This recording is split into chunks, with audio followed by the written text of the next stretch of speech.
¿Cómo les va? Buenos días. Estoy muy feliz de poder compartir con ustedes este nuevo tercer Congreso de Responsabilidad Penal Juvenil que ha convocado el doctor Ibarra y toda la Corte Suprema de Justicia de Venezuela. Una vez más, queremos compartir desde Alampionaf, la Asociación Latinoamericana de Magistrados, Funcionarios Profesionales y Operadores, algunas reflexiones sobre los y las adolescentes que están privados de libertad y puntualmente en este periodo de pandemia. Por eso voy a compartir con ustedes una presentación donde puntualmente lo que tratamos es de reflejar lo que es la normativa que se ha diagramado a nivel internacional desde hace muchísimos años atrás en protección de estos niños, niñas y adolescentes, por eso le llamamos derechos especiales en contextos de encierro, y lo que se ha también dictado a posteriori por miembros del Comité y del Alto Comisionado de Naciones Unidas. La importancia que la sociedad le asigna a estas conductas de niños, niñas y adolescentes que vulneran derechos requiere de un análisis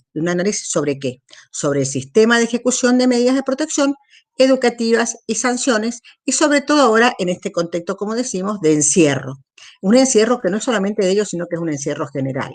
Como saben ustedes, y la Asociación Latinoamericana se ha encargado también de difundir, hay muchas convenciones, tratados, declaraciones, observaciones fundamentalmente del Comité de Derechos del Niño, como también jurisprudencia de la Corte Interamericana y también informes de la Comisión de Derechos Humanos, ¿no es cierto?, de América, donde se dice cómo deben interpretarse esta normativa y cuáles son los principales derechos de los niños, niñas y adolescentes, fundamentalmente en este momento de pandemia y cuando están privados de libertad bajo las directivas de un sistema penal adolescente o sistema penal juvenil. La normativa internacional para América Latina, todos conocemos la Convención Internacional de los Derechos del Niño, que en su primera parte puntualmente detalla los que son estos derechos, y luego en el artículo 37 y 40 habla sobre los derechos y garantías en el sistema juvenil penal o en este sistema, ¿no es cierto?, de responsabilidad que llamamos en los países latinoamericanos, que consagran un procedimiento para poder llegar a una sentencia sobre la culpabilidad o sobre la responsabilidad de un adolescente en un delito. También están otras convenciones y declaraciones de derechos humanos, como la Convención Americana, ¿no es cierto?, de Derechos Humanos, que se llama también Pacto de San José de Costa Rica, donde puntualmente a su artículo 5, inciso 5, habla sobre el tratamiento para los y las adolescentes y que tiene que ser especializado. También las reglas de Naciones Unidas, como las de Beijing, que nos hablan sobre cómo tiene que ser la justicia, la administración de justicia para adolescentes, también las reglas de Riad, que nos hablan de la prevención de la delincuencia juvenil, como también las reglas de La Habana, que nos detallan de manera tan magistral, diría yo, cuáles son los derechos que debemos respetar de los y las adolescentes privados de libertad, como también cómo tienen que ser organizados estos establecimientos, cómo tienen que ser nombradas las autoridades, el tema de la capacitación permanente. También la Declaración Iberoamericana de Justicia Juvenil Restaurativa, que nos dice, bajo su normativa, que es bastante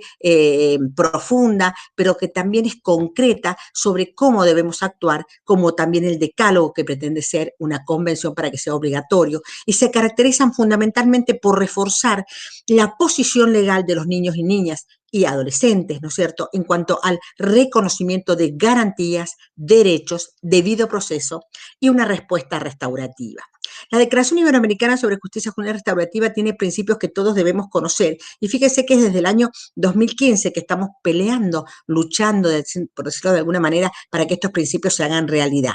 que va acompañada también por un decálogo iberoamericano que nos describe cómo deberíamos actuar y crean una comisión precisamente para que estudie estos mecanismos alternativos de resolución de conflictos. Y también estos tribunales especiales, que no sé si ustedes saben quizá conocer, que también se los ha llamado tribunales de tratamiento de drogas,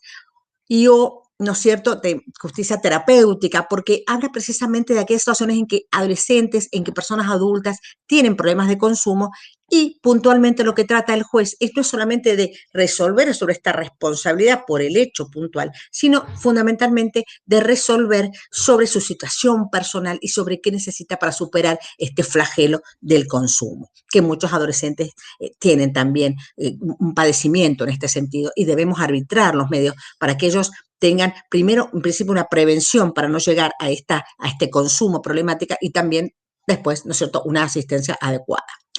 Impulsan todas estas, digamos, normativas, la reflexión y el apoyo, ¿no es cierto?, y la asesoría y el seguimiento de las actividades relacionadas con estos mecanismos alternativos o restaurativos, que es a lo que proponemos. ¿Por qué? Porque vamos a hablar puntualmente de aquellos adolescentes privados de libertad, pero tenemos que hablar de qué otras respuestas les podemos brindar y tenemos que esforzarnos por brindar. Puntualmente, los delitos que se imputan a adolescentes, a los y las adolescentes, representan un problema muy complejo, como ustedes ven, y que requiere diversas respuestas integrales, multisistémicas, normativas, y tienen que articular políticas públicas, porque es el Estado, a través de sus políticas, la que puede posibilitar la prevención y también, ¿no es cierto?, la contención y asistencia en esta problemática. Tenemos que propender a que estas personas en etapa de formación sean útiles a la sociedad. Esto lo dice la Convención en su artículo 40. Tenemos que propiciar estas conductas prosociales. Tenemos que enseñar a los derechos humanos y a respetar el derecho humano de terceros, pero fundamentalmente respetando su dignidad. ¿Y cómo lo vamos a hacer? Y bueno, los tribunales supremos y superiores de justicia en esta Declaración Iberoamericana acuerdan que tenemos que tener políticas públicas eficientes, inclusivas, tenemos que formar realmente la gestión y divulgar el conocimiento de esta materia, de esta nueva forma de acercarnos al adolescente para que pueda tener realmente esta inclusión y desarrollo que merece y que también está dentro de lo que es la normativa civil de cada país latinoamericano, donde dice que la responsabilidad parental tiene que propender a esta formación, protección integral y también desarrollo. Esta justicia originaria a la que tenemos que volver, que tenemos que investigar cómo solucionaban los pueblos originarios sus conflictos. Y bueno, puntualmente eran a través de círculos, se juntaba la tribu y trataba el problema y trataba de ver cómo lo sacaba adelante a esta adolescente, a esta adolescente. Entre todos, entre todas. También el enfoque pedagógico de responsabilidad y redes de apoyo que respeten a estos niños, incluyéndolos precisamente para que asuman este rol constructivo que pretendemos, como dice el decálogo de la Declaración Iberoamericana, y respetar estos principios de mínima intervención, o sea, ver cómo lo podemos sacar del sistema, pero para darle otra respuesta, no para dejarlo solo, sin sistema y solo, sino que tenemos que tratar de poder incluirlo a través de nuevas formas de intervención. También hay que ver que tenemos que cumplir con los principios de excepcionalidad y duración de la privación de libertad como último recurso. Esto lo hemos reiterado en distintas conferencias y congresos que hemos hecho y en los que hemos compartido con ustedes. El informe especializado en torno a la situación del niño y adolescente, o sea que es un informe psicológico médico.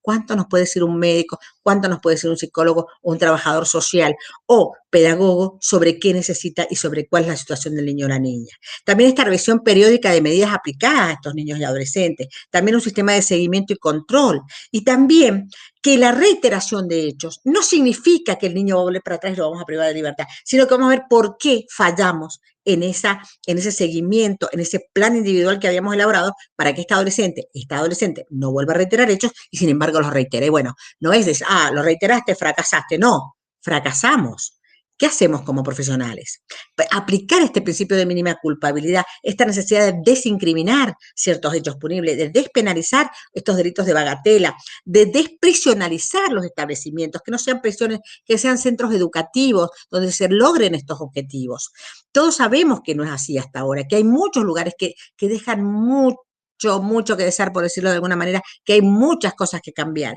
Entonces, este derecho a la protección contra la tortura y el cautiverio se tiene que garantizar, porque no se debe imponer penas capitales, no se debe imponer prisiones altas, no hablemos ya ni de la perpetua, pero altas prisiones, varios años, porque es un adolescente. Entonces tenemos que poner un límite también a esto, ¿sí? Hay países como el mío en que en realidad el límite lo ha puesto la jurisprudencia, porque la ley dice que podemos sancionar como el adulto, podemos también, por suerte, bajar la sanción al grado de la tentativa y hasta podemos absolver de pena en nuestro país. Pero el tema es que sea una obligación que se regule una distinta sanción para adolescentes y para jóvenes. Esto lo manda también la Comisión Internacional Interamericana de Derechos Humanos en su informe del año 2011, donde dice que tenemos que tratar al adolescente, ¿no es cierto?, de manera diferenciada y que tenemos que poner un límite a la sanción. También esto está, como le digo, diagramado en la jurisprudencia y en algunos países latinoamericanos que tienen como Salvador 15 años, algunos tienen 8, pero lo importante es tener un límite, porque precisamente de esto hablamos, ¿no? De que la detención y el cancelamiento, la prisión, se lleve de acuerdo a la ley, pero esta ley tiene que ser adecuada, tiene que contemplar los parámetros internacionales, todo esto que, como digo, nos enseña desde la Convención de los Derechos del Niño hasta las observaciones tanto del comité, tanto de las opiniones consultivas de la Corte, que nos están diciendo en todo momento que el niño debe ser tratado de manera humana, ¿sí? Todo niño privado de libertad debe ser tratado de manera humanitaria, respetar la dignidad. También todo niño privado de libertad estar separado de los adultos, cosa muy importante. No que cumpla 18 e inmediatamente lo pasemos al régimen de adultos, sino que tenemos incluso jurisprudencia, como digo, y hablando de este tema y de lo que dice la misma Convención Internacional y sus reglamentaciones a través de las leyes de los distintos países, que aunque el adolescente haya delinquido, ¿sí? A lo mejor a los 17 años de edad haya sido condenado por algún delito grave a pena de prisión o privación de libertad, cuando cumple la mayoría de edad, que en la mayoría de los países latinoamericanos a los 18, antes era a los 21, ahora hace varios años que es a los 18, no tengamos que sacarlo de ese lugar a un lugar donde comparta con adultos, sino que tenemos que tratar de tener lugares intermedios donde quizá por su edad no sea conveniente que esté con adolescentes de 16 años o 17, pero sí respetar este tema de que no tiene que pasar inmediatamente a una cárcel de adultos. Los y las adolescentes también tienen derecho a la asistencia jurídica, a impugnar la legalidad de la privación de libertad, a que la medida sea revisada por un tribunal imparcial. Esto es muy importante. Son principios que nos hablan de esta gestión y organización y control de las medidas a través de órganos tanto jurisdiccionales como administrativos, porque tenemos que tratar de que el niño o una niña, el adolescente o la adolescente puedan hablar, que no sean privados de hablar como generalmente pasa con los defensores que dicen no va a declarar. Y el niño, la niña o la adolescente o el adolescente tienen ganas de decir lo que pasó y no pueden. No pueden expresarse, no pueden pedir audiencias y tenemos que facilitar que puedan hablar con sus defensores y con los jueces. Y tener claro que las medidas tienen finalidad educativa, de inclusión. También, hablando de justicia restaurativa, reparar daño, realizar actividades comunitarias, capacitarse de manera continua. Y para ello, ¿no es cierto?, es necesario reflexionar y conocer sus derechos y conocer lo que es un adolescente, una adolescente. Hay 10 ideas básicas que nos hablan precisamente de estas medidas restaurativas, que es tratado tanto de la Convención de los Derechos del Niño como de las distintas declaraciones, convenciones e incluso las reglas de Van Gogh que hablan sobre la mujer, ¿no es cierto?, que tiene que tener un interés, tiene que tener, digamos, un trato diferente. Y respecto a estas medidas restaurativas, decimos que cuando están en proceso o condenadas, hay que poner una especial atención en su interés, garantizando el respeto de la dignidad, que son sujetos de derecho. Ustedes dirán, bueno, pero eso lo sabemos. Sí, pero ¿se cumple? ¿Se trata a él o la adolescente que está cometiendo un delito en el interín entre que lo detienen, lo llevan a alguna comisaría o centro y luego al tribunal, luego lo asisten el equipo técnico, en el mejor de los casos? ¿Lo estamos tratando con ese amor, con esa humanización que nos pide la ley? Tenemos que tener en cuenta este principio de igualdad también y de no discriminación en todas las intervenciones con personas que estén privadas de libertad o que estén siendo sometidas a un proceso. También tenemos que garantizar que el encarcelamiento y la privación no ordenados, ¿no es cierto?, por autoridad, no se ordene cuando exista otra disposición o otra medida más adecuada. Y para eso, ¿qué tenemos que hacer? Programas. Si no tenemos programas, no vamos a poder sacarlo de su privación de libertad o de su prisión si no hay alternativa. Por eso estas políticas públicas son tan importantes y los recursos para que los y las adolescentes sean y puedan estar incluidos en un programa alternativo a la privación de libertad, pero que les dé la posibilidad de educarse. También, como decía recién, este derecho a ser escuchado, posibilitando en todos los casos esta asistencia técnico-jurídica, este asesoramiento, este garantizar el acceso a un alto nivel del cuidado de salud, fundamentalmente en este tema que tenemos hoy día, ¿no es cierto?, de adolescentes que están con consumos problemáticos, que están con problemas a lo mejor de falta de una atención de salud desde su primera infancia. Llegan chicos a los tribunales que no tienen atención odontológica, que no han tenido atención de nutrición, chicos que son a lo mejor con problemas de celiaquía y que nunca lo descubrieron hasta que llegan al lugar de privación de libertad. Entonces, esto es lo que hay que tratar de tener claro. ¿Cómo hacemos para proteger la salud tanto en las medidas de privación de libertad como aquellos que tienen salidas. También posibilitar programas de educación formal y no formal. El niño y la niña necesitan capacitarse. Fundamentalmente en este tiempo de pandemia hemos sabido que se ha limitado la asistencia a los colegios, que muchos de ellos han tenido que hacerlo a través de este medio, ¿no es cierto?, tecnológico, pero que muchos de ellos tampoco han podido acceder, aún estando privados de libertad en un establecimiento, no se tiene la cantidad de computadoras ni la conexión a Internet que se necesita. Entonces, qué importante tener en cuenta esto para una medida de política pública y de presupuesto. También el respeto a la intimidad. Tantos niños y niñas que no tienen su armario, su ropa, su lugar, su espacio, están privados no solamente de la libertad, sino también de todos estos derechos a la intimidad, a la confidencialidad, también de los datos, porque muchos de ellos también han sido difundidos su foto, a lo mejor un poco tapada su voz en medios de comunicación gráficos y televisivos, y eso tampoco es cumplir con este respeto de sus derechos. También tenemos que asegurar el disfrute de poder interaccionar con la familia y referentes afectivos, respetando el derecho a tener relaciones íntimas en lugares adecuados, poder conversar con su familia, poder expresarse, poder asegurar también el potencial de esta persona que lo va a cuidar. Esto está puntualmente previsto también en las reglas de La Habana, que el personal de contacto y directivo sea especializado en estos lugares de privación de libertad. Tenemos que basarnos en que sean personas íntegras, con competencia, con capacitación, preparación, motivación, fíjese, con una actitud humanitaria, justa y eficaz, y que realmente se condenen estos tratos inhumanos y degradantes, que muchas veces el niño se portaba mal y lo ponían solo en una celda durante días, no podía salir al colegio, no podía salir a recreación. Eso es inhumano y degradante. Entonces, el niño que no cumple a lo mejor con el reglamento, tenemos que buscar otra alternativa, que estudie más, ¿sí? Que se prepare más, no cercenar estos espacios también de comunicación y de integración, que como digo, en este momento de pandemia están bastante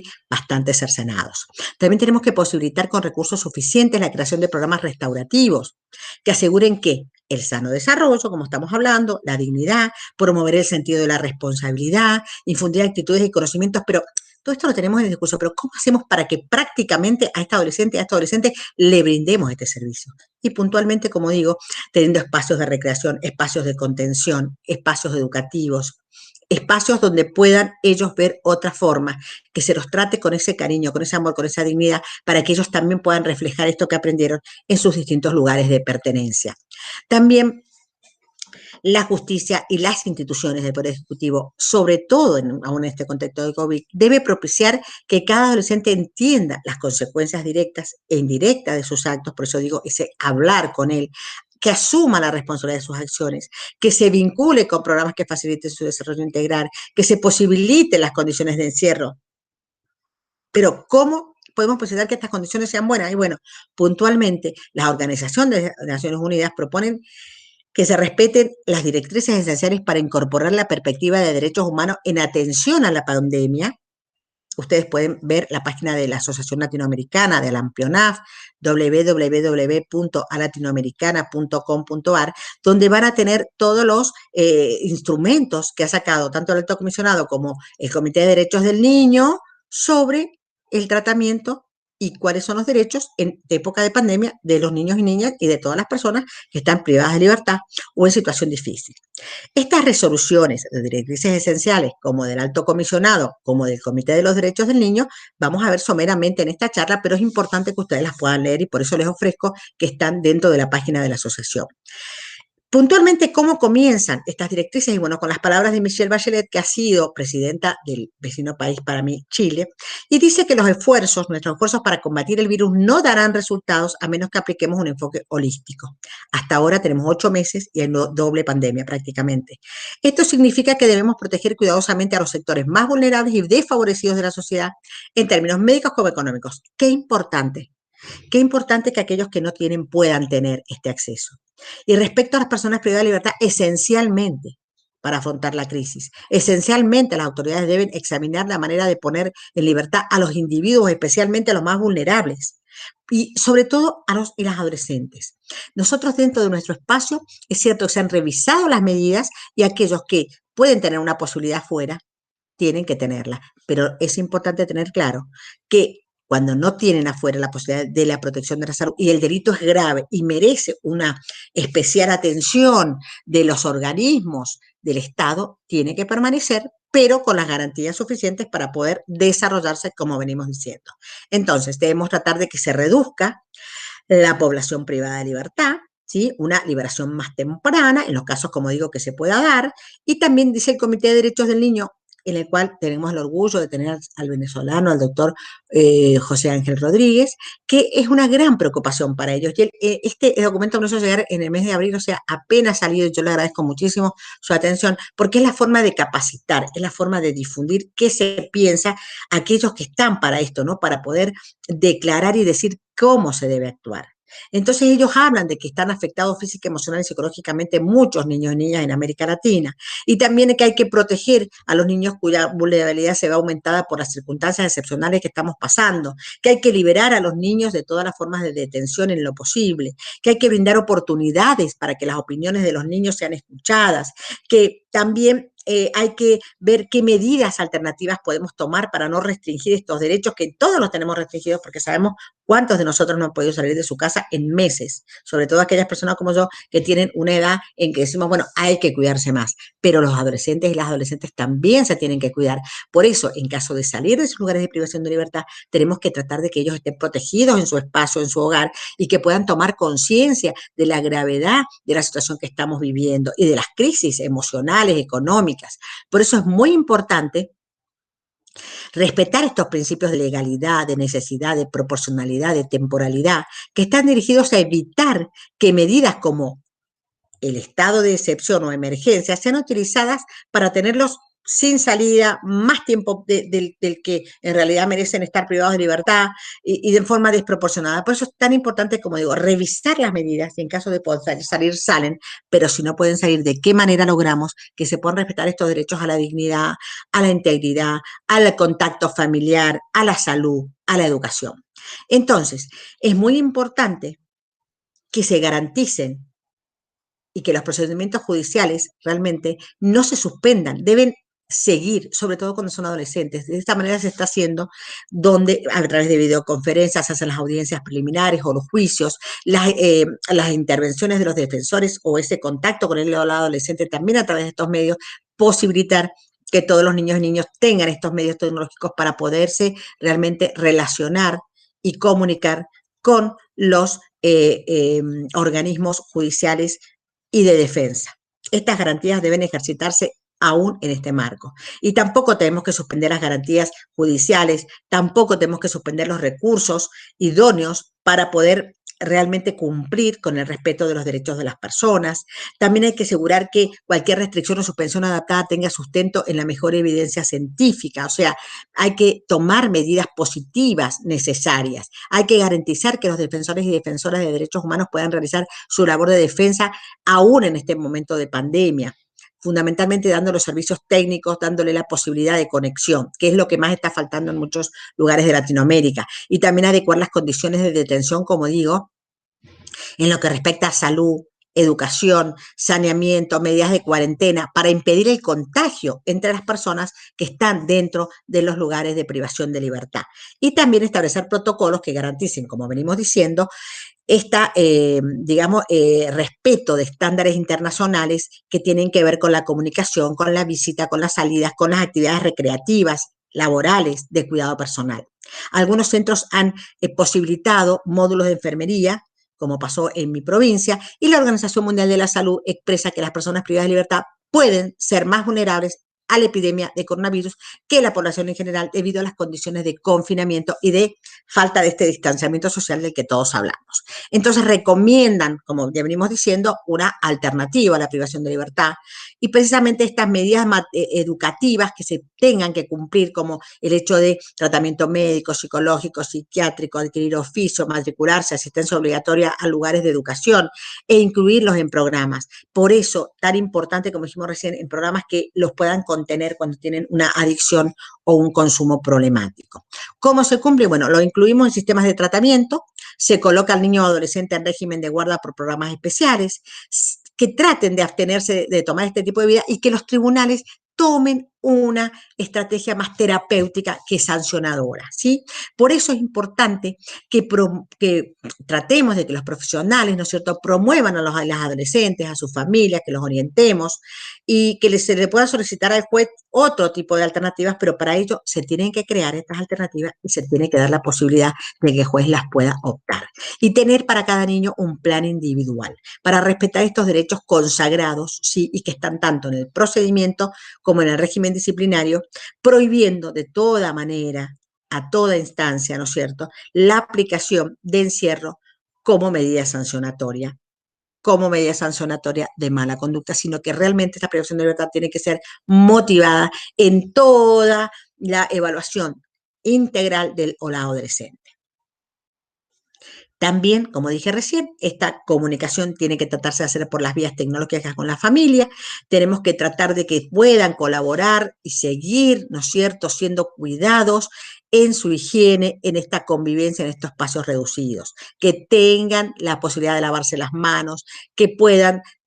hacerlo vestidos. Fíjense qué cosa básica, pero que muchos lugares de privación de libertad de América Latina no tienen, que puedan estar vestidos con zapatillas, que puedan bañarse diariamente, que puedan estar realmente cuidados y viviendo con la dignidad que viven los hijos de todos y cada uno de ustedes. O sea, cada joven debe tener su propio lugar. Acá hay algunas pautas de higiene. También, frente a situaciones críticas, debemos acatar las pautas y consignas dadas por los operadores. Esos son algunos ejemplos que damos sobre cómo tenemos que transmitir este orden a los y las adolescentes privados de libertad. Entonces, primero hay que tener en cuenta su situación personal para poderla potenciar. Actualmente se ha planteado la salida anticipada de adolescentes privados de libertad, ¿sí? Algunos que no la tienen, ¿sí?, tratar de posibilitarla, pero algunos que las tenían por miedo al contagio de sus familiares, por ahí los familiares no los quieren recibir. Entonces, ver qué estrategias podemos arbitrar para que estos niños y niñas adolescentes no queden privados de libertad sin un justo motivo realmente basado en su delito y en la imposibilidad de que pueda estar en libertad y no en la imposibilidad de la afuera de poderlos recibir. Eso es muy importante tenerlos en cuenta. Debemos analizar creativamente, en forma profunda, en cada caso, ¿sí?, cuál es la mejor solución para el cumplimiento de sus derechos. Sabemos que es muy difícil, como digo, se han restringido muchísimos derechos como a circular, a ser comunicado con parientes, los derechos están plasmados, ¿sí?, y sabemos que la normativa es clara, pero tenemos que revisar la manera de aplicarlo en este momento de pandemia, que lamentablemente no sabemos hasta cuándo va a durar. El doctor Carlos Tifra, que muchos conocerán, era miembro de la ANUD, es miembro de la ANUD, es costarricense, es un docente realmente destacado y que siempre ha trabajado por el bienestar de adolescentes en el sistema penal, que precisamente uno de los temas más importantes para él es la especialización. Dice que son 3 las condiciones de vulnerabilidad de los adolescentes. Primero, estar privados de libertad. Segundo, ser menores de edad. Y tercero, el riesgo de la pandemia. Y que por eso él propone esta, como venimos diciendo, protección en la vida, en la salud, en la integridad física y emocional. Y resguardar sus derechos a través de acciones positivas, que se les otorgue la posibilidad de regresar a sus hogares cuando sea necesario y que cuando esto sea posible, la libertad de posibilitar que cuenten, como decíamos, y venimos repitiendo con estos medios tecnológicos. ¿Por qué lo repetimos? Porque muchos lugares latinoamericanos no tienen conexión y los chicos y las chicas, los adolescentes y las adolescentes no pueden hacerlo y es su derecho el que tenemos que tratar de respetar y de que sea realidad. ¿Sí? Si los consideramos como personas en crecimiento, con leyes y derechos especiales, debemos resolver y decidir en su beneficio, como vengo diciendo en esta tarde, resguardando su salud física y mental, resguardando a sus familias, tener presente que si están privados de libertad es por algo y si cumplieron con lo previsto por las legislaciones ya mencionadas, realmente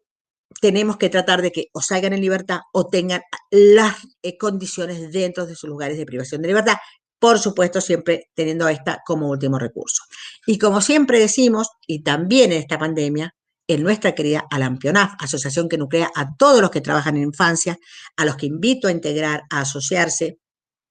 a escuchar nuestro seminario que habla de toda la situación de pandemia, incluso hay un bloque específico para la parte, digamos, de adolescentes en contacto con el sistema penal, como también en el tema de familia, que pueden buscarlo, 12 Congreso, y sale el seminario que es totalmente gratuito, como también el congreso que hicimos en noviembre, que pueden ustedes consultar las más de 100 conferencias que se dieron, y bueno, del discurso a las prácticas. practiquemos estos derechos, todo esto que hemos hablado, y miremos a cada uno de las y los adolescentes privados de libertad, o aquellos que aún no estando privados de libertad están en situación difícil. Revisemos cada caso, aún sin instancia del defensor, y que los que ingresen a la justicia propendamos a aplicar medidas alternativas. Y creo que es muy importante tener claro que de nosotras y nosotros depende este pleno, ¿sí?, ejercicio del derecho por parte de ellos, porque somos nosotros los que tenemos que posibilitar este ejercicio. Y creo que es mucho lo que podemos hacer, es mucho lo que podemos dar, es mucho lo que debemos pensar para que ellos puedan tener resguardados sus derechos y que este interés superior, este derecho prevalente de los y las adolescentes, de los y las personas menores de edad, en cualquier ámbito de familia o en el ámbito penal juvenil, sean ellos, ¿sí?, el sujeto que tenemos que respetar, el sujeto al que tenemos que tratar de brindarle todo lo que esté dentro de nuestras posibilidades, tanto en nivel educativo, familiar, salud, y sobre todo, tratar de que puedan desarrollarse y tener su proyecto de vida. Así que muchísimas gracias. Yo espero que realmente esta charla, compartiendo estas reflexiones, pueda haber sido de utilidad para ustedes y que puntualmente los invitamos, como digo siempre, a unirnos como latinoamericanos, a poder compartir experiencias, a poder compartir normativa, que muchos tenemos la misma, y sobre todo a poder compartir buenas prácticas. Muchísimas gracias a los que me invitaron, al doctor Ibarra, a todo su equipo, a la Corte Suprema de Justicia de Venezuela, a sus miembros tan destacados y a toda Venezuela, porque los latinoamericanos y las latinoamericanas tenemos que estar unidos tanto en el discurso como en las prácticas, en las buenas prácticas. Muchas gracias.